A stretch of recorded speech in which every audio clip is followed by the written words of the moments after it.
D Munesh ಅಂತ ಸಾಮಾಜಿಕ ಕಾರ್ಯಕರ್ತರು ನಮ್ಮ ಚಂಜಮಲ್ಲೆ. ನಾನೀಗ ಬಂದಿರೋ ಉದ್ದೇಶ ಏನಂದರೆ, ಮಾನ್ಯ ಕಂದಾಯ ಮಂತ್ರಿಗಳಾದ ಕೃಷ್ಣ ಬೈರೇಗೌಡರು ಅವ್ರ ಮೇಲಿರೋ ಬಂದಿರೋ ಆರೋಪನ ಮುಕ್ತಗೊಳಿಸ್ಕೊಳ್ಳಿ, ತನಿಖಾ ಸಂಸ್ಥೆ ಮಾಡಿ ಸುಮಾರು 280 ಎಕರೆ ಹೇಗೆ ಬಂದಿದೆ, ಯಾವ್ಯಾವ ರೀತಿ ಬಂದಿದೆ ಅನ್ನೋದು ಎಲ್ಲ ಡಿಜಿಟಲೀಕರಣ ಆಗಿರೋದ್ರಿಂದ ನಮ್ಮಲ್ಲೂ ದಾಖಲೆಗಳಿರೋದ್ರಿಂದ ನಾವು ಕೊಡ್ತೀವಿ, ಸಂಬಂಧಪಟ್ಟ ಇಲಾಖೆಗಳಿಗೆ ಕೊಟ್ಟಿದ್ದೀವಿ ದೂರು, ಆದರೆ ತನಿಖೆ ಆಗಲಿಲ್ಲ. ಅವರ ಆಡಳಿತ ಅವಧಿಯಲ್ಲಿ ಕಾರ್ಯವೈಖರಿ ಬಗ್ಗೆ ಹೇಳ್ತೀನಿ. ಮಾಲೂರಲ್ಲಿ ಸುಮಾರು ಕೋಟ್ಯಾಂತರ ರೂಪಾಯಿ ಬೆಲೆ ಬಾಳುವಂಥದ್ದು ಭೂಮಿ, KIDBಗೆ ಹೋಗುವಂಥ ಜಾಗಗಳು. ಅದರಲ್ಲಿ ಮುಖ್ಯವಾಗಿ ಶಿವಾರಪಟ್ಟಣದ 0/0 ಇದರಲ್ಲಿ ಕಂದಾಯ ಮಂತ್ರಿಗಳ ತಮ್ಮ ಆದ ಚೌಡೇಗೌಡರ ಕೃಪಾ ಕಟಾಕ್ಷ ಇದೆ ಅಂತ ಗಾಳಿ ಸುದ್ದಿ ಇದೆ.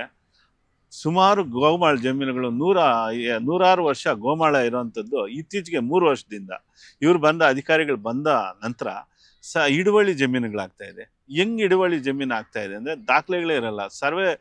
ಸರ್ವೆ ರೆಕಾರ್ಡ್ಸಲ್ಲಿ ತಿದ್ದಿರೋ ಅಂಥ ರೆಕಾರ್ಡ್ಸನ್ನ ಪಾಣಿ ಮಾಡೋ ಕೋರ್ಟ್ಗೆ ತಗೊಂಡು ಕೋರ್ಟ್ ಆದೇಶದ ಮುಖಾಂತರ ಪಾಣಿಗಳು ಮಾಡ್ತಾ ಇದ್ದಾರೆ. ಇದು ಕೋಟ್ಯಾಂತರ ರೂಪಾಯಿ ದುಡ್ಡು ಮಾಡುವಂಥ KIDBಗಳಿಗೆ ಹೋಗುವಂಥ ಜಾಗಗಳು. ಈಗಾಗಲೇ ಮಾನ್ಯ ತಹಸೀಲ್ದಾರ್ಗೆ ಮತ್ತು AC ಅವ್ರಿಗೂ ದೂರು ಕೊಟ್ಟಿದ್ದೆ. ಅದರಲ್ಲಿ AC ಅವರು ಒಂದು ಆದೇಶ ಮಾಡಿದ್ದಾರೆ. ಉಂಗೇನಹಳ್ಳಿ ಸರ್ವೆ ನಂಬರ್ 28 RP ರಮೇಶು ನಕಲಿ ದಾಖಲೆಗಳನ್ನ ಸೃಷ್ಟಿ ಮಾಡ್ಕೊಂಡಿದ್ದಾನೆ. ಇದರಲ್ಲಿ ಸಿರ್ಸ್ದಾರು, RIಗಳು, VIಗಳು ಎಲ್ಲ ಭಾಗಿಯಾಗಿದ್ದಾರೆ ಅಂತ ಕಸಬಾ ಹೋಬಳಿಗೆ ಸಂಬಂಧಿಸಿದಂತೆ ಒಂದು ಆದೇಶ ಆಯಿತು. ಅದು 8 ತಿಂಗಳಾಗಿದೆ, ಇದುವರೆಗೂ ಸರ್ಕಾರಿ ಆಗಿಲ್ಲ. ಇದಕ್ಕೆ ಸರ್ಕಾರಿ ಆಗಿಲ್ಲ. RP ರಮೇಶನನ್ನು ಕೋರ್ಟ್ಗೆ ಹೋದರೆ ಇವರು ಸಂಬಂಧಪಟ್ಟ ದಾಖಲೆಗಳು ಎತ್ಕೊಂಡೋಗಿ ಫ್ರಾಡ್ ಆಗಿರೋವು ಕೋರ್ಟ್ಗೆ ಸಲ್ಲಿಸಲ್ಲ. ಮತ್ತು ಕೋರ್ಟ್ ಆದೇಶ ಅಂತ ಹೇಳ್ಬಿಟ್ಟು ಪಾಣಿಗಳು ಮಾಡಿಕೊಡೋದು, ದುಡ್ಡು ಮಾಡೋ ಅಂಥದ್ದು ನಮ್ಮ ಕಂದಾಯ ಇಲಾಖೆಯಲ್ಲಿ ಸರ್ವತಾ ನಡೆದು ಬಂದಿದೆ. ನಾನು ಹೇಳೋದಿಷ್ಟೇ, ಮಾನ್ಯ ಕೃಷ್ಣ ಬೈರೇಗೌಡರಿಗೆ, ಅವ್ರ ಕುಟುಂಬದ ಒಬ್ಬ ವ್ಯಕ್ತಿ ಮೇಲೆ ಈ ರೀತಿ ಆಪಾದನೆ ಬರ್ತಾಯಿದೆ. ಸಂಪೂರ್ಣವಾಗಿ ನಾನು ಕೊಟ್ಟಿರೋದು ಮತ್ತು ಅವ್ರ ತೀರ್ಪುಗಳು ಕೊಟ್ಟಿದ್ದಾರೆ ಮಾನ್ಯ ತಹಸೀಲ್ದಾರ್ ಅವರು ಮತ್ತು AC ಅವರು. ಇತ್ತೀಚೆಗೆ ಆಗಿರೋ ಹಿಡುವಳಿ ಜಮೀನುಗಳು ಯಾವಾಗಿದೆಯೋ ಸರ್ಕಾರಿವು, ನಾನು ಕೊಡ್ತೀನಿ ದಾಖಲೆಗಳು. ಕೂಡಲೇ ಅದನ್ನು ಸರ್ಕಾರಿ ಮಾಡಲಿ.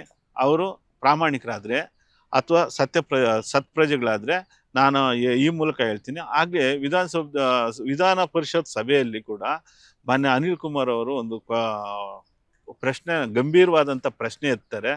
112 ಸರ್ಕಾರಿ ಇತರೆ ದೊಂಬರಳ್ಳಿದು ಎಲ್ಲ ಹೇಳಿದಾಗ ಮಾನ್ಯ ಕಂದಾಯ ಮಂತ್ರಿಗಳು ಇದಕ್ಕೆ RCA ಅವರ ನೇತೃತ್ವದಲ್ಲಿ ತನಿಖಾ ತಂಡ ಮಾಡ್ತೀನಿ ಅಂತ.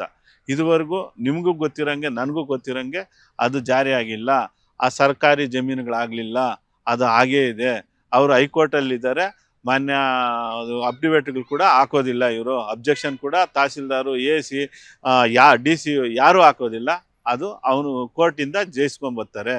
ಇದು ಈ ಜಿಲ್ಲೆಯಲ್ಲಿ ಆಗ್ತಾಯಿದೆ. ಇನ್ನೊಂದು, ಸುಮಾರು 17 ಜನ ವಿಶೇಷ ತಹಸೀಲ್ದಾರರ ತಂಡ ಕಳಿಸ್ಕೊಟ್ರು ಮಾನ್ಯ ಸಚಿವರು. ಅವರು 1.5 ತಿಂಗಳು ಇಡೀ IBಯಲ್ಲಿ ಚೆನ್ನಾಗಿ ತಿಂದು ವರ್ತೂರ್ ಪ್ರಕಾಶ್ ಅವಧಿದು 15 ವರ್ಷದ್ದು ಸಾಗುವಳಿ ಚೀಟಿಗಳು, ಸರ್ಕಾರಿ ಭೂಮಿಗಳಿಗೆ ಏನೇನು ಮಾಡಿದಾರೋ ಎಲ್ಲ ತನಿಖಾ ತಂಡ ಮಾಡಿದ್ರು. ಆದರೆ ತನಿಖಾ ವರದಿ ಇದುವರೆಗೂ ಹೊರಗಡೆ ಬರಲಿಲ್ಲ.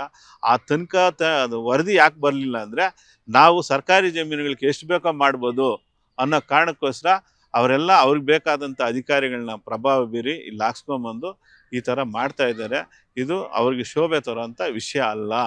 ಕೂಡಲೇ ಅವ್ರಿಗೇನಾದರೂ ಇಲಾಖೆ ಮೇಲೆ ಮತ್ತು ಸರ್ಕಾರಿ ಜಮೀನು ಉಳಿಸ್ಬೇಕಂದ್ರೆ ಕೂಡಲೇ ಇದ್ರ ಬಗ್ಗೆ ಒಂದು ವಿಶೇಷ ತಂಡಕ್ಕೆ ರಚನೆ ಮಾಡಿ ಸರ್ಕಾರಿ ಭೂಮಿ ಉಳಿಸ್ಕೊಡ್ಲಿ. ಶಿವಾರಪಟ್ಟಣದ 0/0 30 ಎಕರೆ ಇದೆ.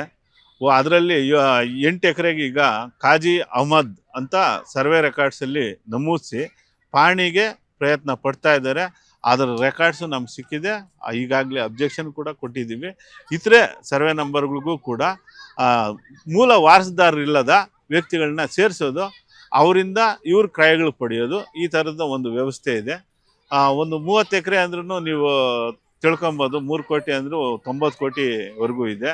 ಹಾಗೆ ಸರ್ವೆ ನಂಬರ್ 28 106 ಎಕರೆ ಗೋಮಾಳ ಇರುವಂಥದ್ದು ಖಾಸಗಿ ಆಗ್ತಾ ಇದೆ. ಈಗಾಗಲೇ ನಾನು 7-8 ಎಕರೆದು ಕೂಡ ದೂರು ಕೊಟ್ಟು ಅದನ್ನು ಸರ್ಕಾರಿ ಮಾಡಬೇಕು ಅಂತ ಆದೇಶ ಆಗಿದೆ. ಆದರೆ ಜಾರಿ ಮಾಡಿಲ್ಲ ಅಲ್ಲಿರೋ ತಹಸೀಲ್ದಾರ್. ಪಾಣಿಯಲ್ಲಿ ಸರ್ಕಾರಿ ಮಾಡಿಲ್ಲ ಅಂದರೆ ಅರ್ಥ ಮಾಡ್ಕೊಳ್ಳಿ, ಇದು 106 ಕೋಟಿ ಭೂಮಿನ ಕಬ್ಬಳಿಕೆ ಒಂದು ದುಷ್ಟಕೂಟ ಸೇರ್ಕೊಂಡು ಮಾಡ್ತಾ ಇರೋದು. ಕೂಡಲೇ ಅವರು ಇದ್ರ ಬಗ್ಗೆ ಗಮನ ಹರಿಸಿದ್ರೆ ಒಳ್ಳೆಯದು.